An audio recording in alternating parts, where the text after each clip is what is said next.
High movie potential here. Today I'm going to explain a thriller drama movie named The Experiment. So let's begin.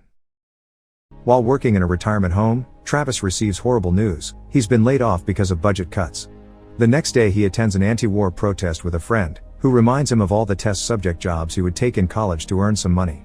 A commotion suddenly takes over the protest when a soldier jumps to beat up the protesters, pushing to the ground a beautiful woman that Travis has been watching. Travis jumps in and pulls the soldier back, threatening him with his fist but not actually daring to punch him. The police take the soldier away and Travis checks on Bae, inviting her to have a drink with him after the protest is over. At the bar, they share their activism experience before Bae confesses this is her last protest because she'll be moving to India, and invites Travis to do the same. It's impossible for him to do so without money, but he does ask to see her again before she leaves. Later, Travis checks the classifieds and finds an ad requesting people for a behavioral experiment that will pay $1,000 a day for 2 weeks and decides it can't hurt to try. The next day, he goes to the first meeting where he befriends and chit-chats with 2 other volunteers, Michael and Benji. The person in charge is Dr. Archuleta, who makes them fill out a form before explaining what it's all about. They'll be testing the conditions of life inside a state penitentiary, and the only requirement is that nobody has served any time.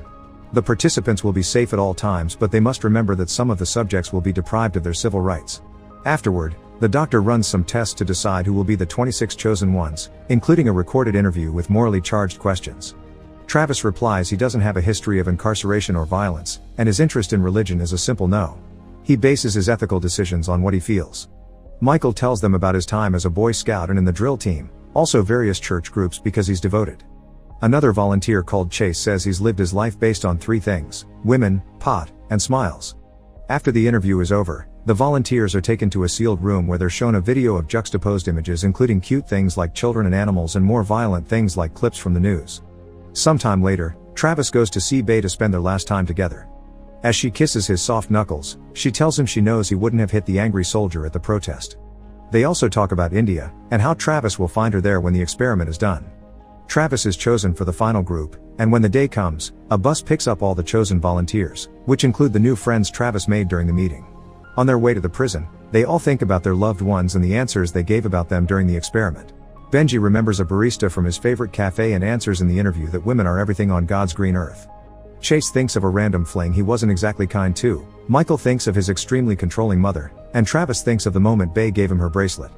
When they arrive at the prison, the bus driver doesn't allow them to take their bags, which leaves Benji worried. On day 1, Dr. Archuleta gives them a talk and the last chance to leave. He swears that violence isn't allowed, and if they see any through the cameras, the experiment will be terminated.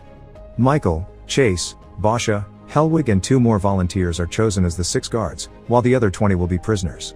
Guards must not allow anything from the outside world to come or go from the cell block, and there are 5 rules that the prisoners must follow at all times. They must eat 3 meals a day and all food must be consumed. There will be 30 minutes of rec daily. They are only allowed in prisoner designated areas. They can only speak when spoken to, and they can't touch the guards under any circumstances. Those that break the rules must be punished commensurately. If any person leaves, nobody gets paid. If a prisoner does break the rules, the guards have 30 minutes to choose disciplinary action. If they fail to do that, a red light will be turned on, the experiment ends and there won't be any payment. After the doctor leaves, the guards prepare the prisoners like a real prison, washing them all with a hose.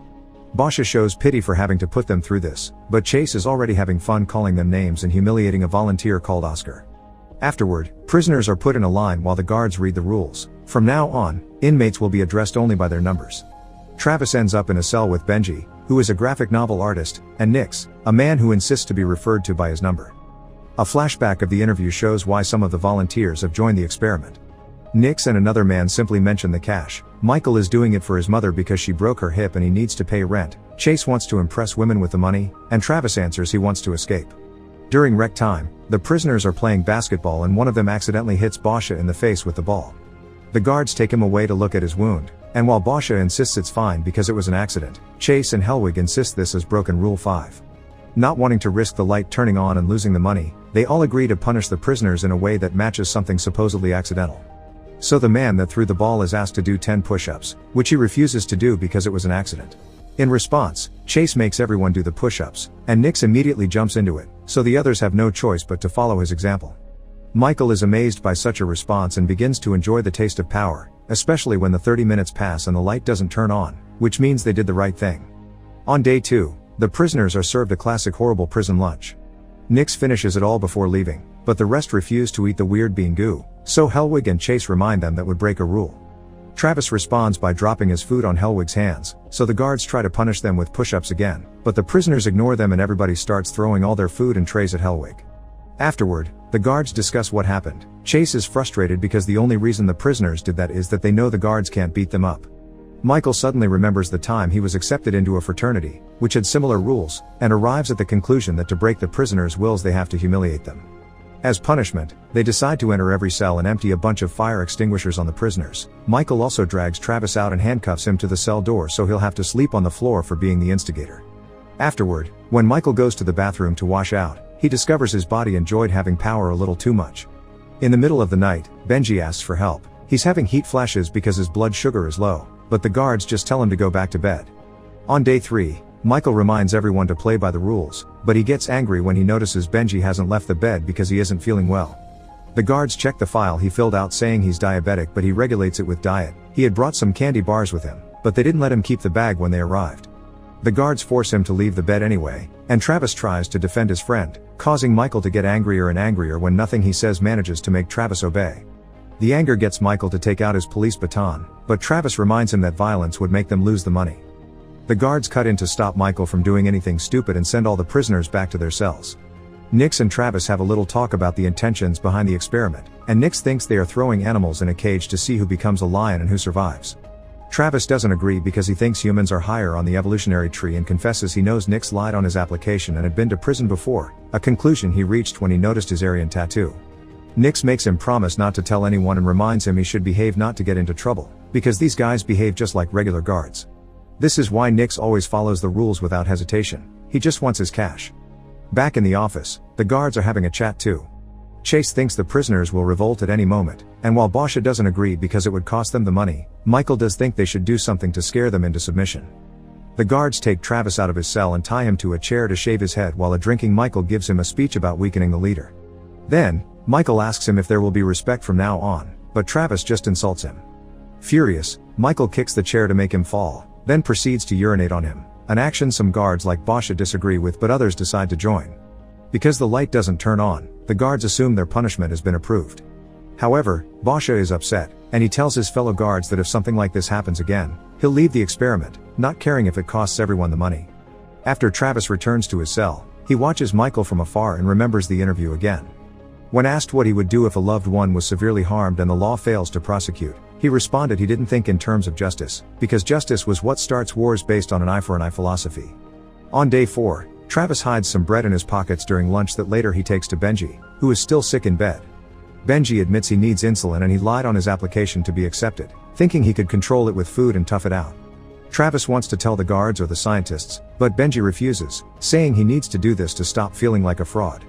Later at night, Chase tries to get busy with his hand, but Hellwig can hear him and asks him not to do it in the room. Meanwhile, Basha comes by the cells to check on Benji, who is still unwell. Travis tells him he'll pay him part of his own money if he brings over Benji's insulin, and Basha at first refuses. But eventually, he gives in for free, leaving to search for the bags they arrived with. Back to Chase, he's left the room too to get Oscar out of his cell and take him to an abandoned room that has no cameras in it. There, he tries to force Oscar onto his knees and make him use his mouth, but before they can go far, Michael finds them and demands an explanation. Chase lies and says Oscar had some intel on Travis that he didn't want to share in front of everyone, but the conversation gets interrupted again, this time by Hellwig. He takes all the guards back to the office to show them what he's found on the cameras. It's Basha, going through the bags. They go after him and after finding the insulin in his pocket, Michael gets him to confess who asked for it by promising forgiveness. Afterward, Michael takes the insulin to Benji, but also makes Hellwig take Travis to the bathroom. There, while shaving his own head, Michael says he isn't a monster, but Travis has broken the rules, and if the experiment hasn't been interrupted is because the scientists approve of his actions and Benji has always been safe. Travis thinks Michael should use his prize money to check into a mental facility, and a furious Michael decides on the next punishment. Hellwig shoves Travis' head in the toilet until he finally says aloud he's just a prisoner. At first, Travis keeps on insulting them, but eventually his spirit breaks and does as he's told. Once he's sent back to his cell, he breaks down and cries. Later in the middle of the night, the guards take Basha off the bed and beat him up as punishment in that abandoned room with no cameras.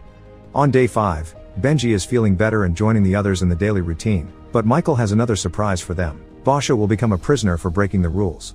Annoyed by Michael's condescending speech, Travis takes off his uniform shirt, and while his fellow prisoners follow his lead, he climbs a cell door to ask the camera to open the gates.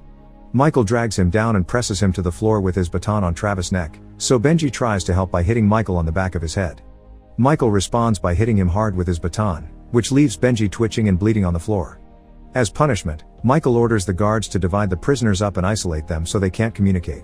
Travis gets the worst of it when they lock him inside an old boiler pipe for the night, and even in that pipe there's a camera. One of the guards isn't very happy with this mess and wants to leave, calling Michael crazy, but once again, Michael reminds me no red light means they're behaving correctly, so nobody is leaving. On day 6, Chase visits Oscar in the abandoned room to hit him and finish what they started the other day.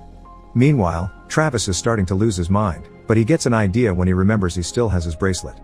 He takes it off and uses it to open the pipe door, hearing Oscar's cries for help as soon as he comes out. Travis rushes to save him, hitting Chase from behind and grabbing him while Oscar knocks him unconscious with his own handcuffs. Then they use Chase's keys to free all the prisoners. Nix is finally tired of playing nice, but it's too late for Benji. He's died from his injuries. The prisoners are furious and ready to fight. As they begin attacking the office door to get it open, Michael grabs a knife to defend himself, but the other guards think he's crazy since they are clearly outnumbered. They run away and Michael follows them, trying to convince them to stay behind and fight to recover power, but they can't leave the building because they can't open the gates from inside. The prisoners catch up with them and begin beating the guards up, with Travis calling dibs on Michael. When Michael tries to use the knife, Travis catches it with his hand and, after pushing Nix out of the way, he begins beating up Michael as well. The fight suddenly ends when the red lights finally flash and the gates are opened, allowing everyone to get out. Hours later, the bus comes to pick them up, and everyone returns home with a hefty check in hand and wearing the same clothes they arrived in as if nothing happened. Nix asks Travis if he still thinks humans are higher in the chain of evolution, to which Travis replies yes, because humans are capable of doing something about it. Many days later, the experiment appears on the news. Dr. Archuleta is being tried for manslaughter in Benji's death, and most of the prisoners agree to testify against him. Travis travels to India and meets with Bay, who notices his knuckles are not soft anymore.